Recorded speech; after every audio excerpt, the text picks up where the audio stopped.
What's up guys? This is Koro. Welcome to my channel. Nag-share ako ng opinions ko, experiences at iba pa na related sa crypto, NFT or Web3 projects. I'm a part of Marites Gaming Guild and Zen Talpakan Guild, mga community na tumutulong para ma-educate ang mga tao about crypto and investing. Hindi kami mga financial advisors at nandito lang kami para tumulong sa inyo. Mandatory pa din na you do your own diligence. So without further ado, let's dive right in. Yo guys, what's up? Welcome back dito sa ating channel. Koro NFT nga pala, and for today yung pag-uusapan natin is all about airdrop. So, ang pangalan ng project na pag-uusapan natin is IO.net. So, if hindi kayo familiar kay IO.net, isa siyang DePIN or Decentralized Physical Infrastructure Network. So basically, ang DePIN, ang goal nito is magkaroon ng collaborative connection between the project and of course yung mga participants nito or supporters. In case naman kay IO.net, ang gagawin natin is magpa-provide tayo ng ating GPU power para makatulong tayo sa kanilang network. So right now, meron silang 3 products which is IO Cloud, IO Worker, and IO Explorer. So for IO Cloud, ito yung pwede kang mag-manage yung mga different or maraming GPU clusters. For IO Worker, ito yung magpa-provide tayo ng ating GPU power. And lastly, IO Explorer is dito natin makikita lahat ng mga transactions or mga nangyayari behind IO.net network. So basically, similar siya kay SolScan. Bibigyan tayo ng bird's eye view ng mga nangyayari sa IO.net network. So right now, ang tuturo ko sa inyo is kung paano mag-run ng worker dito kay IO.net, which is magkakaroon sila ng snapshot nga pala this coming April 25. So around mga 2 days na lang to after ko to upload. So 7 AM right now and sana ma-upload ko siya before tanghali dito sa atin. So yun nga, before we start, dapat i-check nyo muna yung mismong devices nyo and check nyo sa kanilang documentation if supported or pasok kayo dun sa kanilang mismong mga GPU models. So as for me, medyo mababa lang yung laptop ko pero at least pasok ako dito ko sa GeForce RTX 3050 Ti laptop. Pero syempre, if higher ka dyan, malamang mas pasok ka and makapag-run ka ng worker or makapag-provide tayo ng ating GPU power dito kay IO.net. So nandito rin naman sa kanilang documentation yung how to install on Windows. So basically, pwede siyang sundan gamit tong video na to, pero dito sa ating video is sisimplihan ko lang and i-discuss ko pa ibang bagay na kasama kay IO.net. And syempre, eliminate natin yung mga steps na tingin ko is hindi naman talaga kailangan para mas mapabilis yung pag-run natin ng ating worker. So syempre, una head over ka dito kay IO.net tapos click mo tong sign up and then pwede ka mag-login via Google, Twitter, and continue with email. As for me, ang ginawa ko is continue with Google account tapos after nun, mapupunta ka dito sa kanilang UI or user interface. Hover ka dito sa IO Cloud tapos makikita mo dito yung IO Worker. So click natin tong worker and then click natin tong connect new worker.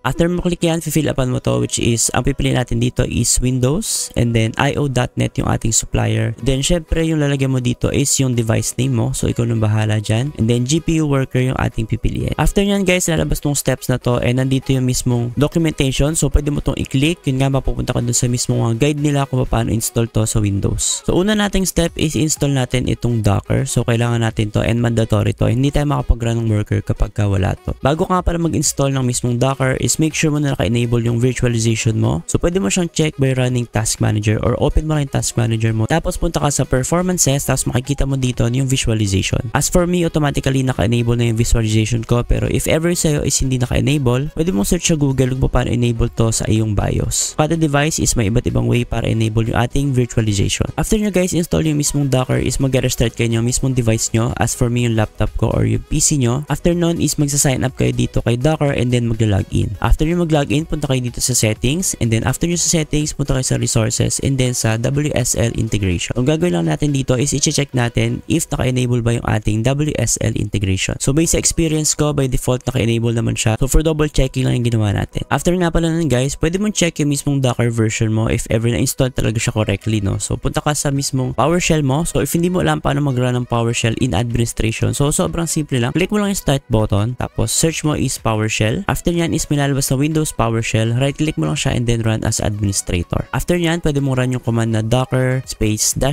version. So dapat lalabas yung Docker version mo dito and wala kang error na makukuha. After nyan guys, pwede mong check yung mismong NVIDIA driver mo if updated ba. So you can run NVIDIA-SMI para ma-check mo yan. Other way to check your driver if updated ba is open mo tong GeForce Experience tapos makikita mo dyan in driver section if updated ba yung mismong driver mo. If updated ka na and goods ka na, pwede ka na mag-proceed sa ating next next step. So for our next step is kakopy lang natin itong code na to tapos irarun natin siya sa ating Windows PowerShell. So gaya kanina guys, dapat naka-run as administrator yung mismong Windows PowerShell nyo and then copy and paste nyo yung mismong code na nandun sa mismong io.net UI and then run nyo siya or execute. After nyan, itayin nyo siya matapos and then after nyan, okay na yung mismong command nyo and dapat wala kayong error na makukuha. After nyan guys, yung last step na natin which is wait for connection. So ang gagawin nyo lang is hit nyo lang tong refresh. So siguro sa unang beses or mga depende sa connectivity nyo is matagal siya maglo-loading. So hindi mawala yung refresh button dyan guys. So after nyan, pwede ka na mag-head over sa yung worker tapos dapat makikita mo yung mismong device na nag-run doon or yung mismong worker mo. As for me, ito yung akin, Core NFT and as you can see, naka-setup na to and ayan, may idle mode na tayo which means hindi pa tayo na-hire. Pero sabi nila is goods na to basta naka-idle ka and syempre dapat meron tayong green dot dito which indicates na running yung ating worker. So pwede mo yung click guys para makita mo yung mismong iba pang details na and as you can see, yung reputation score ko is mababa and uptime ko is 25% lang. Maybe dahil yan sa RAM ko or maybe sa aking connectivity or internet mismo. Meron sila mga helpful tips dito gaya nitong stop all containers and run new command. So nakalagay man dito na if nahirapan siguro mag-up yung mismong worker mo, ang gagawin mo is ikakopy mo lang tong command na to and then irarun mo siya. So basically para magre-reconnect ka dito sa mismong device mo or ire-rerun niya yung mismong worker mo. If ayaw pa rin talaga, pwede mo naman i-connect ulit yung device mo as new and then ulitin mo ulit yung pag-setup ng yung worker. Pero syempre dahil meron ka ng mga Docker and ibang mga kailangan is pwede mo lang skip yung mga steps na yon. And syempre guys, under Solana nga pala to, pwede natin i-connect yung mismong wallet natin. So click natin yung earning and rewards. Kapag meron ka ng rewards, pwede mong click to tapos lalagyan mo yung Solana wallet mo dito. Pero as you can see, naka-grade out pa yung akin. So hintayin na lang natin yan mag-live or in case na ma-hire tayo or makuha tayo ng reward, saka natin lalagay ating Solana wallet. So right now, head over tayo sa kanilang Discord channel para makita natin kung ano pa pwede natin gawin doon sa kanilang Discord channel. So as you can see, nandito tayo sa io.net Discord or official Discord nila, no? So as you can see,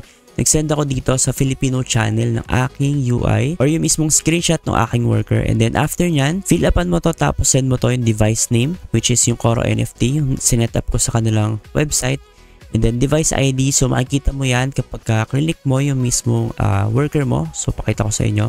So click mo yan, tapos makikita mo dito yung mismong device ID mo. So copy mo yan and then fill upan mo rin yan. And then syempre yung GPU mo, as for me, meron akong GeForce RTX 3050 Ti laptop. And then syempre, sorry Boss J, pero yun, itatag mo si Boss J dito. Huwag nyo siya masyadong i-ping or itag ng paulit-ulit. Siguro once is okay na, no? Kasi guys, sila yung nag-audit nyan and chinecheck nila if okay ba talaga yung mismong pag-run mo ng worker. So dino-double check nila yan. And syempre kapag nakapag-run ka na ng worker, bibigyan ka na ng role which is yung airdrop tier 3. So sample natin si Pen or si Daddy Pen. So meron siyang airdrop tier 3 na Discord role. So by default, pagpasok mo dito and pag-verify mo dito, meron ka lang airdrop tier 1. Pero syempre, hindi ibig sabihin niya is magkakaroon ka ng airdrop. So roles lang yan and hindi natin alam kung ano talaga yung mga magiging reward dito or paano mismong tier system ng kanilang airdrop na mangyayari. As for tier 2, ang nakuha kong info dito or based sa mga nababasa ko is dapat maka-attend ka ng AMA dito or AMA which is meron sila tomorrow, April 24. I think last AMA nila yon before magkaroon ng snapshot which is yun nga April 25. And syempre guys, dapat active ka dito sa kanilang Discord channel, dapat nag-engage ka para mas tumaas yung tier ng iyong role. As you can see, ang example natin dito is si Kat. So meron siyang ambassador role, server booster, so wala naman kaso dyan sa server booster. Meron siyang tier 1 hanggang tier 7 or tier 8 pala, no? So hanggang tier 8 na airdrop role. So mas tumataas yung role mo kapag mas madami kang contribution sa kanilang project. So mas okay yon kasi nakikita natin na talagang well-deserved yung mga nakuha ng roles dito and hindi lang basta-basta napupunta kung kani-kanino yung mismong airdrops nila. So going back sa ating worker, pwede nyo nga palang check yung mismong Docker nyo. So nandito tayo settings. So click ulit natin tong settings or I mean cancel natin yan. So punta tayo sa containers. So dapat running yung containers mo and then yung images mo is okay naman siya or wala ka nakikitang mga error. Tapos ayun nga, dito sa kanilang UI or user interface is i-check nyo lang siya from time to time is running ba yung mismong worker nyo. Kasi kapag hindi siya running, dapat gawin nyo siya ng paraan or i-troubleshoot nyo siya para mag-run siya. At the same time, syempre, pwede nyo check yung mismong kanilang Discord channel para sa mga balita or Twitter. Kasi baka may mga announcements sila na nag-maintenance sila or something. So, wala ka magagawa if nag-maintenance sila, talagang magiging inactive yung mismong worker mo. Or other option is pwede mo check dito sa kanilang some services are down. So, pwede pwede mong click yan para makita yung mga status ng networks dito kay io.net. As you can see, yung IO Cloud nila is running, which is merong 100% uptime, IO tunnels operational, IO worker, which is ito yung niraran natin, is operational siya, meaning nakaka-connect naman tayo dito. And if ever meron kang disconnection na mga na-experience is possible and mataas yung chance na sa side mo yung may problem. So dapat i-troubleshoot nyo siya sa mismong side nyo, and syempre pwede mo kayo pumunta sa kanilang Discord channel para humingi ng support. So pakita ko na rin sa inyo, so para sa ating last step, no. So support, punta ka dito sa support if ever may mga na-experience ka ng mga problem. As you can see, meron silang mga problem kanina. Ayan, what's going on, Docker is still running, pero ayan, nag-running daw yung Docker niya, or wala namang problem, pero yung mga worker niya is merong dalawang naka-down or hindi running. So marami naman active dito bukod sa mismong community niya na sumasagot is syempre mga moderators and ambassadors, and syempre yung mga technical support natin. And lastly guys, so ulitin ko, after nyo mag-run successfully, huwag nyo kakalimutan na isend itong mga details na to sa kanilang Discord channel. Sa Filipino na lang, and tag nyo si Boss J kasi siya yung ating Filipino moderator dito na nag-check or nag-audit ng mga workers na nag-run sa io.net. So yun lang guys, sana nagustuhan yung video na to and nakatulong ako sa inyo. If ever may mga updates naman ako dito, I'll make sure na magpo-post ako sa ating Facebook and TikTok, kaya make sure naka-follow kayo sa ating mga ibang social media platforms. Pwede rin naman sa Twitter guys. Actually meron akong dalawang thread dito kay io.net. Una is yung mismong parang research ko kung bakit ako bullish kay io.net, is yung pangalawang thread ko is kung paano mag-run ng mismong worker natin. So yun lang muna guys for io.net, and see you na lang sa ating next video.